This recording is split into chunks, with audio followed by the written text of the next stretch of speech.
All right, so here we go. We're going to start by talking about an orientation to complex analysis that sees the functions of complex variables as natural extensions of the ideas from calculus. And so we're going to be rebuilding calculus, but with a much nicer family of functions than you see in a general calculus class. So the big theme that we're going to carry forward here is that complex analysis extends calculus. So things that are true in calculus should be true in complex analysis as well, plus more. And so we're going to begin by looking at basic tools of calculus, including limits. Before we do that, we should talk a little bit about how it is that complex numbers work. Now, a lot of this work I'm going to leave to you to go through in exercises, but it's not hard to at least get out the gate with what I think are some of the most important parts for the computation that we're going to be doing. The first thing to note here is that a complex number is just a number of the form z is equal to x plus iy, where x and y are real numbers, and where I is the imaginary unit, so that I squared is -1. And the algebra that comes along with the imaginary unit is what makes the complex numbers different than, say, R2. So one of the basic computational things that we'll be working with is the complex conjugate. So you can think about complex conjugation as reflection across the x-axis, I guess, if we're thinking about complex numbers as vectors in R2. Algebraically, what the complex conjugate does is if we have a complex number z is equal to x plus iy, and we take z bar, the typical way of saying what the action is, or the conjugate of z, this is computed in the following way. It takes imaginary things and negates them. So as an example, the complex conjugate of 2 minus 3i is 2 plus 3i. Okay.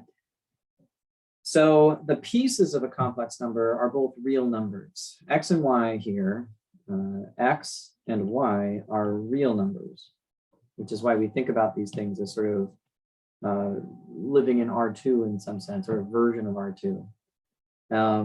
So if I have a number z is equal to x plus iy, I can write the real part of z as just being the real number x. And there's actually a convenient computational formula for this as well, where the real part of z is equal to z plus the conjugate of z over 2. You can check that yourself. You should. When I say things in here, if you don't believe them, you should check and make sure that you believe what I'm saying. The imaginary part of a complex number, if I have z is equal to x plus iy, then the imaginary part of z is equal to y. And just like real variables have a computational formula, or the real part of a complex number has a computational formula, so does the imaginary part. So if I want to compute the imaginary part of z, I can take z and subtract it from its complex conjugate and then divide by 2i. And again, these are formulas that you should verify. Finally, we come to the idea of the modulus of z. And when you see modulus, you should think absolute value, because the modulus is just a generalization of the idea of the absolute value of a real number.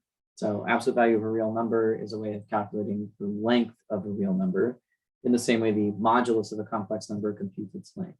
So the picture you should be carrying around here is that if you have a complex number z, which is x plus iy, and you view this sort of in the R2 way, so you think of it as an ordered pair x, y, where the x tells you how far to go out on the real axis, and the y tells you how far to go on the imaginary axis, then what we're doing is we're drawing this triangle here, where this side of the triangle is x, and this side of the triangle is y, and then sitting on this radius here, r, that's what we think of as being the modulus of z. And we can compute this just using the distance formula like we do in R2. So the modulus of z is the square root of x squared plus y squared. And conveniently, there's this algebraic formula that we see all the time when we're doing complex computations, which is that this is the same thing you'll get if you take z and multiply it by its complex conjugate. It's not hard to see that this gets you x squared plus y squared, which is the modulus of z squared. And this is one of the more useful little algebraic facts that shows up. So there's some things that are important to note about the modulus that I've written below in sort of algebraic estimates involving modulus of a complex number and its real and imaginary parts, which we've written right here. One of the most important of these is that, of course, just like absolute value, the absolute value of a product is equal to product of absolute values. That also holds in complex numbers. These guys are important because analysis is built out of estimates. So these are estimates. When we're working with limits or derivatives or integrals, we're always estimating things, which means we're working in the language of inequalities. And this is sort of our basic set of inequalities that we have available to us. Again, these are things that you might think about verifying algebraically. Now, the most important inequality, single most important inequality in analysis is the triangle inequality. So the triangle inequality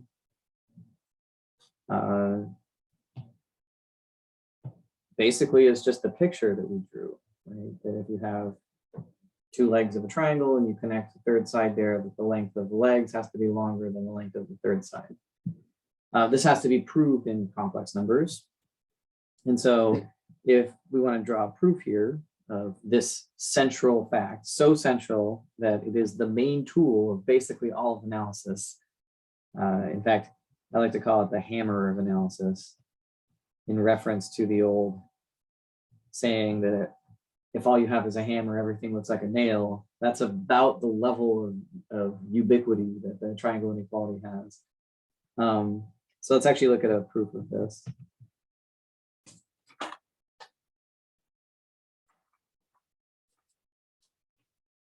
The easiest proof of this that I know involves a typical trick, which is instead of working with the modulus, we're going to work with the square of the modulus, because the square of the modulus is going to let us get complex conjugates involved, and then we can just do algebra. So to prove the triangle inequality, let's let Z and W be elements of the complex numbers. And then we're going to start, and so one thing to keep in mind when you write a proof down is what are we actually trying to show here? So what we're after is Z plus W is less than or equal to mod Z plus the modulus of W. Right, so I want to derive that inequality. So what I'm going to do is I'm going to start with not this, but with the square of it to make the algebra easier. So we're going to begin with Z plus W squared in modulus. And then we're going to use the computational trick that modulus squared is equal to number times complex conjugate to get this expression.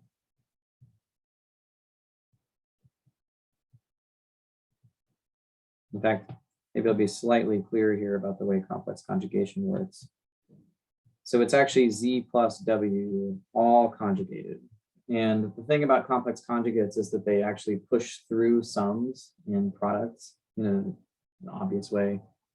So this is Z plus W times Z bar plus W bar. That's a fact you could verify if you need to. I'm going to leave it to you to do basic sort of arithmetic of complex numbers. This is equal to Z times Z bar plus Z W bar plus Z bar W plus W W bar. And we can go backwards because as soon as I see Z Z bar, I know that I'm looking at the modulus of Z squared. And then out here, I have a modulus of W squared. And now this bit in the middle right here, here's another standard trick. This bit right here, that looks like a computation of the real part of a complex number, because that looks like ZW bar plus ZW bar bar. If you think about that for a second, complex conjugation pushes into products and the conjugate of a conjugate is the original number. So this is actually equal to twice the real part of ZW bar. And that's one of the types of estimates that shows up in complex analysis, which is why we're even walking through this proof at all. So this is equal to twice the real part of ZW bar. And here's the first place where we're going to use an estimate. So we're going to replace the real part of ZW with the modulus of ZW. And if we go up here, we see that I can do that because the real part of Z is trapped between these quantities. So that means if I'm taking the real part of a complex number, I can say that that's less than or equal to the modulus of that number. So I'm allowed to do this. I can make this less than or equal to z squared plus twice times the modulus of z w bar plus mod w squared. And now we're just going to use standard facts here, which is that this is actually equal to the modulus of z squared plus twice times the modulus of z modulus of w plus modulus of w squared. Implicitly here, I've used the fact that the modulus of a complex number is equal to the modulus of its complex conjugate. That's easy to check. So I'm going to write, these are things to check, right? This fact right here is something that if you don't believe or you've never seen it before, you should check it. You should check this fact if you don't believe it. And now, typical of these types of arguments, we arrive at the conclusion that this is mod z plus mod w squared by factoring, and that is the inequality, because what we've shown is that z plus w in modulus squared is less than or equal to mod z plus mod w all squared. And this implies, after taking square roots, that the modulus of z plus w is less than or equal to mod z plus mod w. The reverse direction actually uses the forward direction. If you've never seen it before, this little guy right here is called the reverse triangle inequality. Or at least a lot of people call it that. It's useful because it has a subtraction sign in it, which is, those are harder to deal with when you're working with some of these estimate type setups. Okay, so this type of argument is typical of the sort of analysis, really. You come up with something involving absolute value, you invoke inequalities at some point, you do some algebra, and then you recover the result that you want.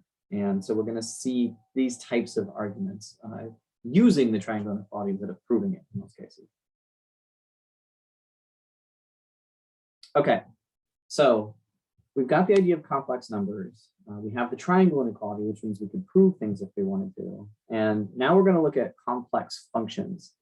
So a complex function f, taking the complex numbers c into c, is most easily thought of as a map where f takes an object consisting of two real variables, that is an x and a y in the structure x plus iy, and it spits out a complex number where the real part is this sort of u function right here is the real part of f.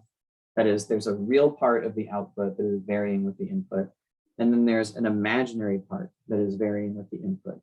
So the real part of f is equal to u, and the imaginary part of f is equal to v, and these are functions.